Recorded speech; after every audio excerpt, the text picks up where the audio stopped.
Bismillahirrahmanirrahim. Alhamdulillah awak dhewe masih diberi nikmat, mugi-mugi saged ngaji istiqomah manfaat barokah fid dini wad dunya wal akhirah.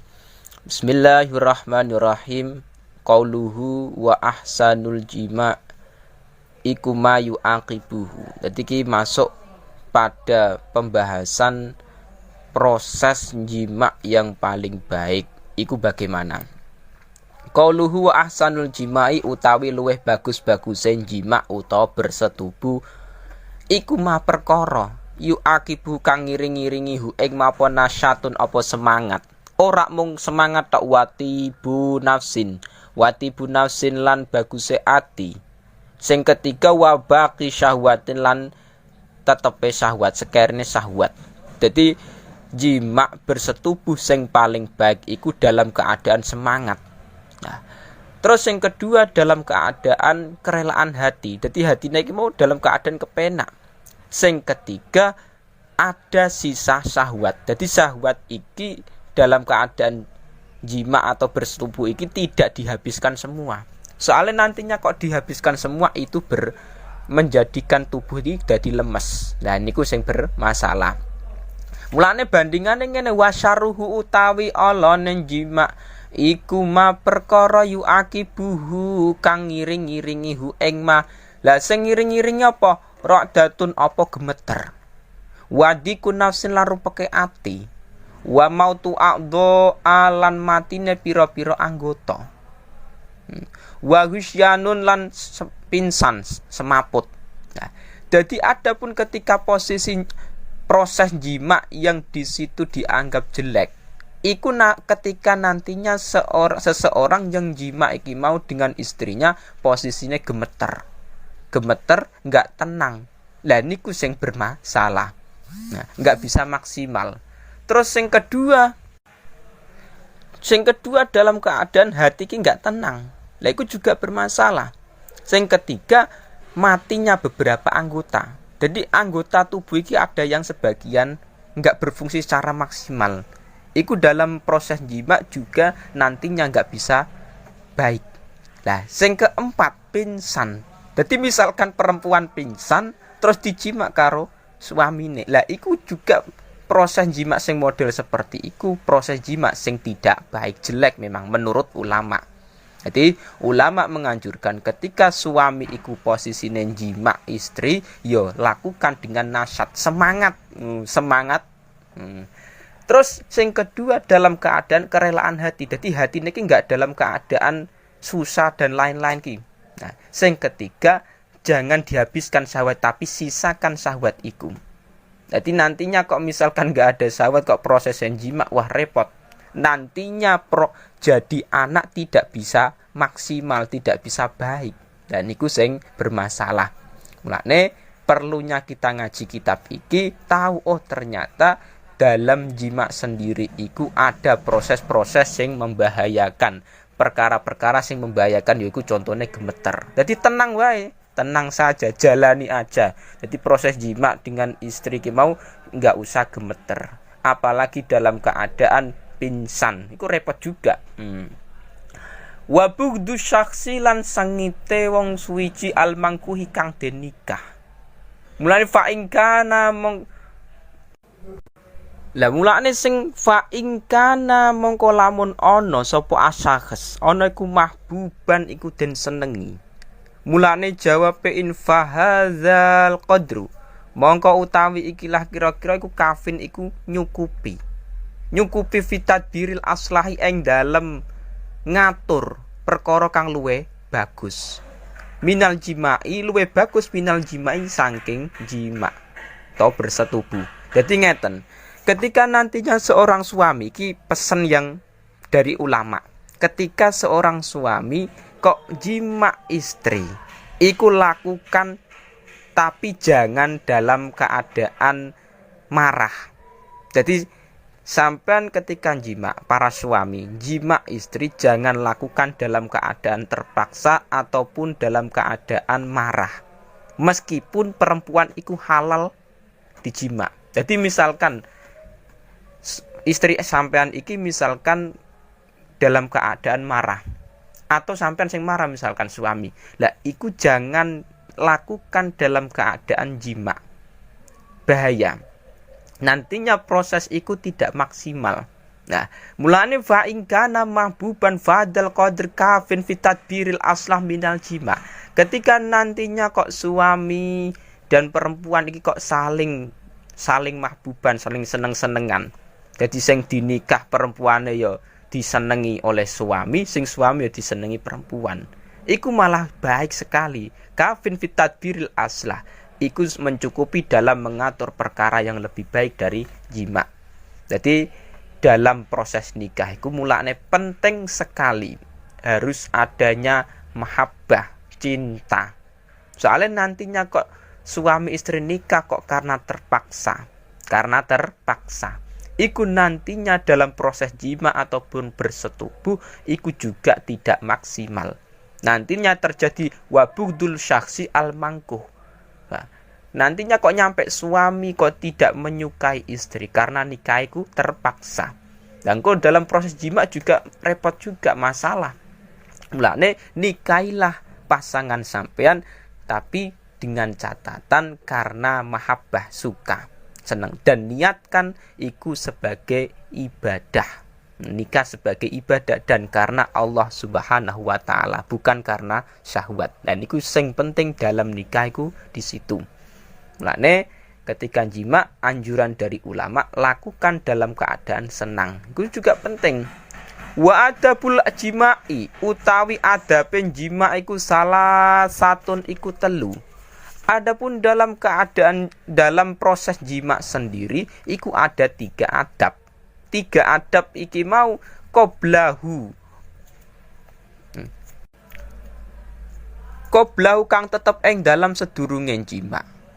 Jadi dalam proses jima sendiri iku ada 3 adab. Sing 3 pertama iku dilakukan sebelum jima. Jadi sebelum melakukan jima iku ada 3 catatan penting yang di situ dikatakan adab. Wa salah satun lan telu halahu kang tetep ing dalam tingkah jima. 3 adab iki iku penting dalam keadaan jima iki mau. Wa salah satun lan telu badau kang tetep ing dalam sakwuse jima. 3 lagi perkara adab iki mau iku penting dilakukan setelah jima. Jadi 3 perkara dilakukan sebelum jima, 3 perkara dilakukan ketika jima, 3 perkara dilakukan setelah jima. Iku penting. Nah, ini menurut ulama dikatakan adabul jima, adab dalam berjima, bersetubuh. Amma salah satu ana pun utawi telu allati qablau kang tetep ing dalam sedurunge jima. Fatak dimul mula ibati mongko iku dhisikake dingenake dolanan. Dadi sing pertama iki bahas masalah 3 perkara adab, 3 adab yang dilakukan sebelum bersetubuh jima. Nah, 3 iku sing pertama takdimul mulaibah, mendahulukan bermain-main. Jadi sebelum jima iku lakukan bermain-main, bersenang-senang dulu dengan pasangane sing halal, iku sing penting. Liyatiba supaya bagus apa qalbu zaujati apa atine bojo wadon. Iku alasan pertama kenapa kok di situ disuruh bermain-main dulu dengan pasangannya sebelum melakukan jima, karena nantinya untuk menyenangkan hati si istri. Jadi enggak kok langsung dihajar, enggak, tapi disenangkan hatinya dulu, dibuat hatinya itu senyaman mungkin, nantinya dalam proses jima itu bisa maksimal. Mulane sebelum berjima itu ada takdimul mulaibah. Nah, wayataya sarulan gampangake. Dadi gampang apa muradu apa perkara kang den karepake zaujah. Hatta ida ala sehingga ing dalam nalikane nguasani sapa rajul utawa zauj nafsan ing nafas. Wa kasura lan akeh apa qaluha apa yang payinge zaujah. Wa talabat lan numre sapa zaujah numre iltizamar rajuli ing rangkul wong lanang. La jawabe iza dana mongko parek sapa zauj minha saking zaujah. Dadi ngeten. 3 adab yang dilakukan sebelum proses jima iku, sing pertama takdimul mulaibah, mendahulukan bermain-main dengan istri yang nantinya iku menjadikan hati si istri ki bisa tentrem, bisa baik. Jadi nek proses jima kok sebelum dimulai dengan perkara-perkara yang baik, sebelum adanya kemesraan-kemesraan, iku repot. Nantinya kok tidak ada iku repot. Nantinya proses jima juga tidak bisa maksimal, nggak bisa terjadi komunikasi yang baik. Dan nantinya, nah ini yang penting, ketika nantinya kok di situ suami sudah bisa menguasai dirinya dan di situ istri sudah menggeliat, jadi wis ngolet-ngolet ngoten niku mau, lah nek proses ngono dan istri minta dirangkul, ya dirangkul ku mau, didekati oleh suami. Jadi iki memang butuh keterampilan. Nah, iki suami harus mengerti, harus paham kondisi si istri. Nek istri sudah siap, ya monggo ndang suamine siap langsung melakukan jima. Jadi kudu harus mengetahui posisinya istri ki sudah siap apa belum. Nek sudah siap, ya monggo suami ki mau ndang langsung melakukan jima. Kalau sudah siap, nek belum siap jangan dilakukan dulu. Nah, ini bisa diketahui dari tingkah laku istri. Yang penting pertama iku harus adanya mulaibah. Wasaniyatu taikang kaping pindho iku muraatu hal jimai, iku ngreksa keadaane jima. Jadi sing kedua iku menjaga keadaan jima. Mulane falayati ya mongko ora nekani sapa zauja ing zaujah. Ora nekani wahya hale utawi zaujah iku barikatun. Barikatun iku berlutut, jengkeng nek cara Jawa. Nah, jadi ketika sing kedua iki menjaga keadaan jima. Posisi jima iki dijaga. Nah, iki wahya barikatun. Mulane falayatiha wahya barikatun ngeten. Suami iku kalau bisa jangan menyetubui istri dalam keadaan istri ki berlutut. Jadi istri berlutut ngono ki mau menungging niku jangan dilakukan jima dalam posisi demikian. Karena apa alasannya? Li anna dzalika krana sak temene mengkono-mengkono barikah yasyuku iku abot apa zalik alaiha ing atase zaujah. Karena dengan posisi istri menungging atau berlutut ngene iki mau iku berat kanggone si istri. Nek suami ngono merasakan enak, tapi sing istri merasakan susah berat kabeh.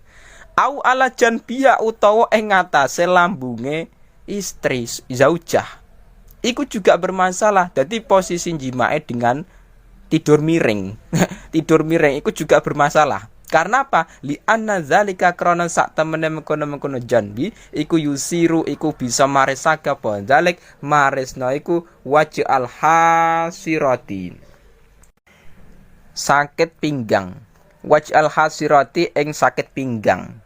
Nah, jadi anjuran ulama nek suami jima istri jangan dilakukan dalam keadaan miring. Jadi tidur miring ku jangan. Soalnya nantinya bisa menyebabkan sakit pinggang. Itu bermasalah.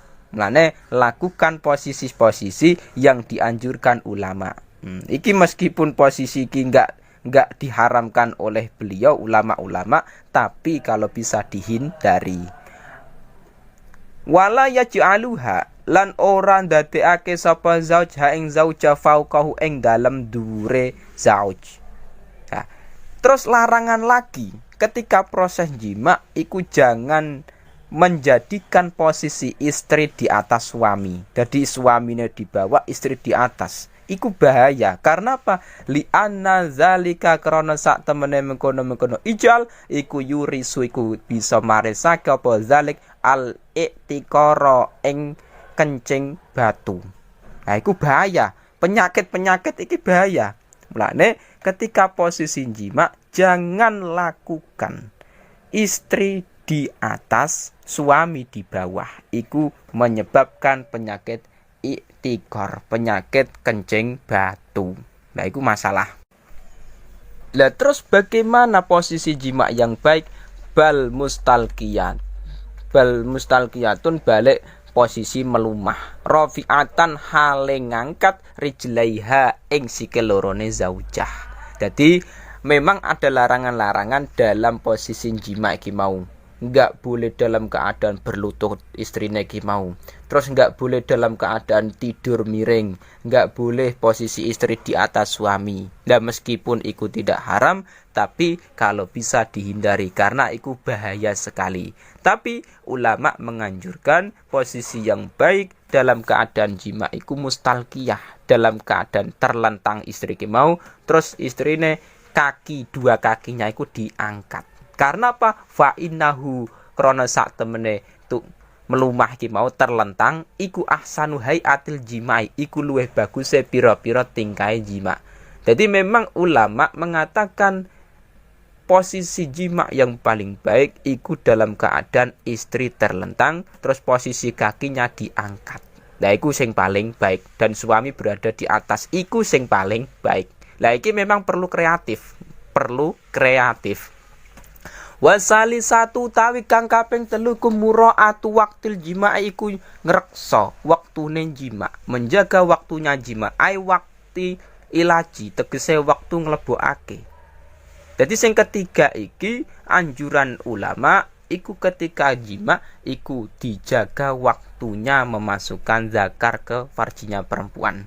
Lah oleh muroah mau bitakwizi kelawan maca ta'awud a'udzu wa tasmiyati lan maca bismillah wa haqqi zakari lan ngobah-ngobahake zakar bijawani bil farji ing dalem sisih-sisih farji. Nah, terus wa gomzi satyaini lan meremas payudara loro. Wa nahwi zalika lan sepadane mengkono-mengkono takwid tasmiyah dan ilakhirihi. Bayane mimma saing perkara yuhariku kang ngubahake apa masyawata ing syahwate mar'ah zaujah ngono. Dadi sing ketiga iki memang menjaga waktunya jima, yakni waktu memasukkan zakar ke dalam farjinya istri. Lah iku sebelum melakukan iku jima iki mau iku lakukan takwid membaca a'udzubillahi minasyaitonir rajim. Lah iku juga penting. Jadi enggak kok proses jima iki tanpa adanya doa, ya tetap ada doane. Iku anjuran dari ulama. Meskipun iki tidak wajib, tapi lakukan. Semoga anak yang dihasilkan nanti iku jadi anak sing soleh, solehah. Jadi a'udzubillahi minasyaitonir rajim. Bismillahirrahmanirrahim. Terus zakare suami iki digerak-gerakkan di dekat farjinya perempuan ki mau istrine dan meremas-remas payudarane istri. Nah iki memang perlu praktek, perlu kreatif juga. Lah engko nek setelah iku lagi seorang suami memasukkan zakarnya ke dalam farjinya perempuan. Jadi ada aturan-aturan. Dan misalkan kok pengen nambah proses-proses lain, perkara-perkara yang bisa menggerakkan syahwatnya istri, enggak masalah. Misalkan mencium istri dulu, nah, enggak masalah. Yang penting di situ sebelum melakukan jima, memasukkan zakar ke dalam farjinya perempuan, iku ada aturane. Baca a'udzubillahi minasyaitonir rajim, bismillahirrahmanirrahim. Tapi nanti pengen doa-doa lain silakan. Kalau pengen, nah iku mau. Jadi tergantung suami dan istrinya iku mau kepengennya bagaimana, tapi lakukan dalam keadaan sing romantis. Itu yang penting. Jangan lakukan dalam keadaan marah, dalam keadaan terpaksa. Itu repot kabeh malah. Makanya menikah itu tujuannya beda-beda. Dan jima pun juga tujuannya beda-beda. Tapi ketika jima, niatkan semoga anak iki nantinya jadi anak sing soleh solehah.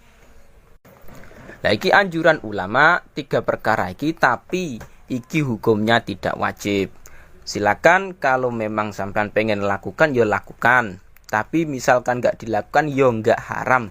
Cuman iki anjuran ulama. Semoga nantinya dengan perkara-perkara yang dianjurkan ulama iki nantinya jadi anak sing soleh solehah, barokah umure. Lah niku sing penting di situ. Nah mulane ulama iku lebih berpengalaman. Ulama iki punya ilmu banyak sekali. Ilmune iki di atas kita. Nah kita iki hanya tingkatane. cuman membaca karangan kitab-kitab ulama. Nah, itu nggak seperti ulama zaman dulu.